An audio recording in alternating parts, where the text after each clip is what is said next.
Hello student, हम लोगों ने क्वेश्चन नंबर 1 के 3 पार्ट हम लोग पढ़ चुके हैं।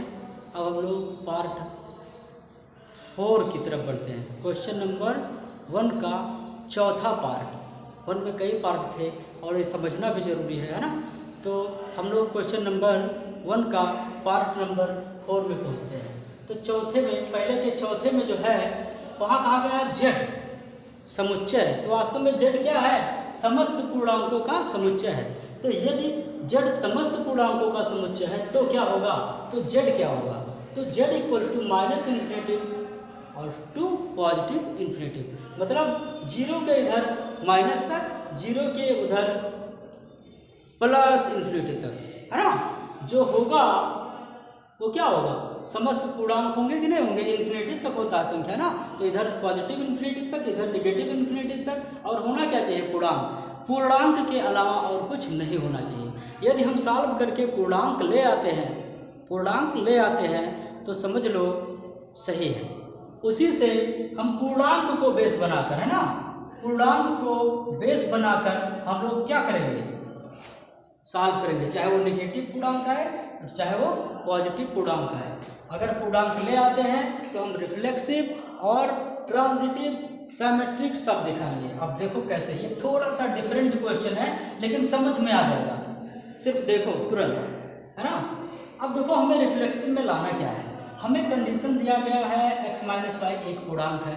हमेशा x minus y equal to 0 लिखा होता तो y इक्वल टू एक्स लिख देते, और x इक्वल टू 1 रखते तो y इक्वल टू क्या आता? 1 आता। x इक्वल टू 0 रखते, y इक्वल टू 0 आता, तो 0 0 1 1 2 2 3 3 4 4 5 5 6 6 आता कि नहीं आता? -1 -1 -2 -2 -3 आता कि नहीं आता? बहुत कुछ आता। लेकिन वास्तव में हम रख नहीं सकते। क्यों? क्योंकि इक्वल्स टू 0 नहीं दिया है। अब इक्वल्स टू 0 नहीं दिया तो वो इक्वेशन कहाँ रहा? इसका मतलब ये कंडीशन है। और क्या कंडीशन है? x माइनस वाई जो आएगा वह एक पूर्णांक है। मतलब अगर हम एक पूर्णांक दिखा देते हैं तो हम सिमेट्रिक, रिफ्लेक्सिव और ट्रांजिटिव दिखा पाएंगे। देखो कैसे हम क्या करते हैं, ध्यान से देखो। x माइनस हमें दिखाना, देखो हमने माना है, इसके लिए हमने क्या माना? 3 संख्या मांगा। क्यों? क्योंकि रिफ्लेक्सिव में कोई एक संख्या ले लेते हैं और सिमेट्रिक में कोई 2 संख्या ले लेते हैं, और ट्रांजिटिव में हमें 3 संख्याएं, तभी हम दिखा पाते हैं, तभी आसान होता है। ठीक है, तो देखो x लेकर चलते हैं। अगर x comma x belong to r हो जाए, अगर ये सत्य हो जाए तो रिलेशन r क्या है? अगर ये इसमें है तो रिलेशन r क्या होगा? तो रिलेशन r रिफ्लेक्सिव हो जाएगा। कैसे? ध्यान से देखो, इसमें है कैसे? x comma x belong to r, है ना। x कॉमा टाइप देख लें, देखिए हम कैसे सॉल्व किए थे, भूल जाते हैं, जानते हो ना। तो इसमें हमने जो किया था, लिखने का ढंग जो हमने अप्लाई किया है गायब हो गया है, पता नहीं कहाँ है। हाँ देखो ऐसे लिख लेते हैं, x कॉमा x सत्य है क्योंकि ध्यान से देखना कैसे सत्य है। x कॉमा x सत्य हो जाए, मतलब बिलोंग टू r हो जाए, तो यह रिलेशन जो r है वह स्वतुल्य होगा कि नहीं होगा? होगा ना। तो देखो ये सत्य है। कहाँ सत्य है? देखो क्योंकि x माइनस x, ध्यान से देखो कंडीशन दिया है, x y है तो x माइनस वाई है। बहुत ध्यान से, x y है तो x माइनस वाई है, और वह क्या है? एक पूर्णांक है। इसने कह दिया कि क्या है? एक पूर्णांक है, मतलब इसका वैल्यू एक पूर्णांक आ जाए बस। तो बताओ x है तो x माइनस x नहीं हो जाएगा ये? तो x माइनस x हो जाएगा तो इसका वैल्यू क्या आ गया? 0। पूर्णांक है, क्या तो नहीं है? बोलो फिर से देख लो, x y है तो यहाँ x माइनस वाई है। ठीक, अगर x होता तो यहाँ x माइनस x होता। x में से x घटेगा, क्या आएगा? 0 आएगा। 0 क्या होता है? एक पूर्णांक है। सही है कि नहीं है? सही है। ऐसे ही करते हैं। चलो मान लेते हैं यहाँ x नहीं y हो जाए तो y बिलोंग टू r सत्य है क्योंकि, जान लो ना, क्योंकि y minus y equals to 0 एक पूर्णांक है। बताओ आया समझ में ना? तो लिखेंगे कि अतः, है ना, या देयरफॉर, क्या, देयरफॉर आर इज रिफ्लेक्सिव, है ना, आर स्वतुल्य संबंध है, या संबंध आर स्वतुल्य है, ऐसे लिखना, संबंध आर स्वतुल्य है। तो ये हो गया रिफ्लेक्सिव। हो सकता है हमारे पास जगह ना बचे यहाँ स्पष्ट दिखाने के लिए, है ना, तो पॉज कर लो और नोट कर लो और आगे बढ़ लेते हैं अभी तुरंत। ठीक, तो पॉज वीडियो और आगे बढ़ते हैं। तो देखो अब हम चेक करेंगे, ये सत्य हो गया, समझ में आ गया हमें। अब हम दिखाएंगे साइमेट्रिक। क्या दिखाएंगे? साइमेट्रिक दिखाएंगे, सममित संबंध, है ना।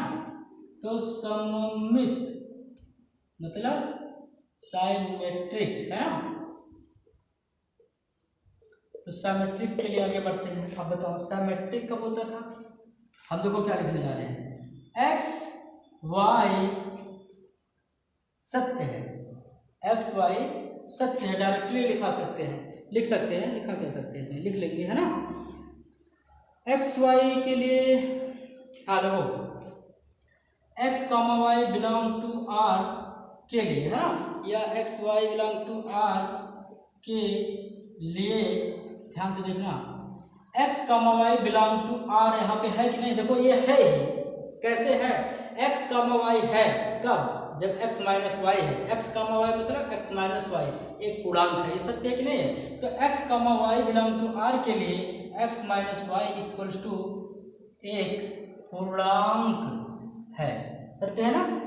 ये सत्य है कि नहीं है? x comma y belong to r है ना, उसके लिए x माइनस वाई क्या है? पूर्णांक है। अब देखो y minus y comma x belong to r के लिए देखो क्या हो रहा है, बहुत आसान है, देखना सिर्फ i comma x belong to r के लिए y माइनस एक्स होना चाहिए ना, y माइनस एक्स। तो हमने लिखा के लिए y minus x equal to, ध्यान से देखो माइनस कॉमन कर ले, minus x minus y equals to minus एक पूर्णांक। अब देखो माइनस लिखा है ना, एक पूर्णांक, तो निगेटिव पूर्णांक, है ना, माइनस एक पूर्णांक। कुछ कहेगा कि x माइनस वाई ही एक पूर्णांक है लेकिन निगेटिव पूर्णांक है, तो ये नेगेटिव कैसे हो जाएगा? तब तो पॉजिटिव हो जाएगा। तो बिल्कुल हो जाएगा, हमें पूर्णांक चाहिए, चाहे नेगेटिव हो चाहे पॉजिटिव हो, इससे कोई मतलब हमें नहीं है। तो याद रखना x y belong to R यहाँ है, और इसके लिए क्या है? एक्स माइनस वाई एक पूर्णांक है, इसमें दिया हुआ है। तो हम y minus x y comma x belong to R के लिए वाई माइनस एक्स लिखेंगे।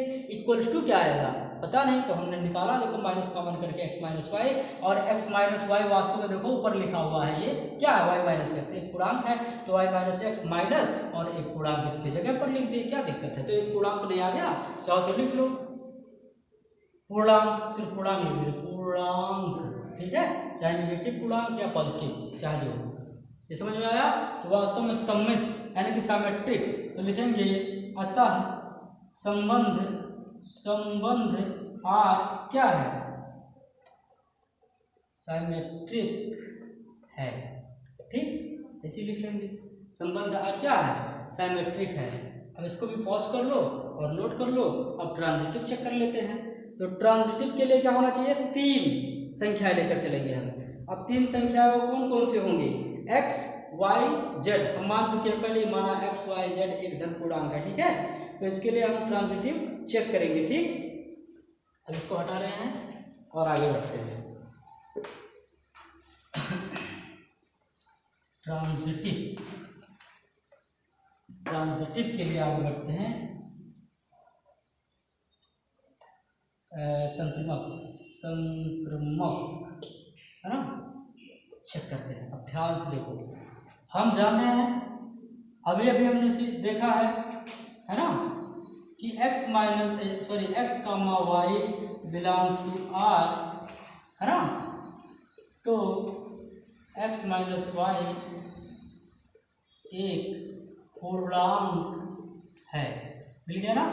x minus y belong to R मिल गया कि नहीं मिल गया? अब देखो y comma z belong to R, तो क्या होगा। अब वाई कॉमा जेड के लिए अपने आप सोच सकते हो, कोई दिक्कत नहीं उसमें। हमें पता है कि वाई कॉमा जेड या वाई कॉमा एक्स क्या हो जाएगा, फिर एक्स कॉमा एक्स भी पूर्णांक हो जाएगा। हम कुछ भी लेकर लिख सकते हैं, दो को भी तो दिखा सकते हैं। अगर तीसरा ले रहे हैं तो हमें सिर्फ क्या दिखाना चाहिए, एक्स माइनस जेड, अगर एक पूर्णांक हो जाए तो, है ना। तो मान लेते हैं कि माना y comma Z belong to R एक पूर्णांक है, एक पूर्णांक है, ऐसा कर सकते हैं। जरूरी नहीं है कि ये चीज़ करो, एक्स कॉमा वाई ये सब लिखने की जरूरत भी नहीं संक्रमक के लिए, क्योंकि हम लोग जान रहे हैं किसी भी पूर्णांक के लिए। खुद ही सोचो, एक्स माइनस वाई एक पूर्णांक आया तो वाई कॉमा जेड मानना जरूरी नहीं है, इतना भी लिख सकते हैं। Y comma Z belong to R भी एक पूर्णांक ही होगा, श्योर है पूर्णांक ही होगा, क्योंकि हम चेक कर चुके हैं इसके पहले कि वाई कॉमा एक्स भी एक पूर्णांक है, ठीक है। तो ये सत्य होता है हमेशा निश्चित रूप से। अरे छोटे क्लास में नहीं पढ़ाया जाता है। तो अब आगे देखो क्या होगा। अब हमें दिखाना है, यहाँ तो ऐसे डायरेक्टली लिख दे, डायरेक्टली लिखना नहीं चाहिए था। अब दिखा देते हैं Z minus x, sorry x minus Z, x minus Z के लिए क्या होगा, यानी कि x Z, x Z belong to R के लिए। इसके लिए देखो क्या होगा, इसके लिए होना चाहिए के लिए यहाँ से लिख रहे हैं x minus Z equals to x minus y plus y minus Z, नहीं लिख सकते, बोलो।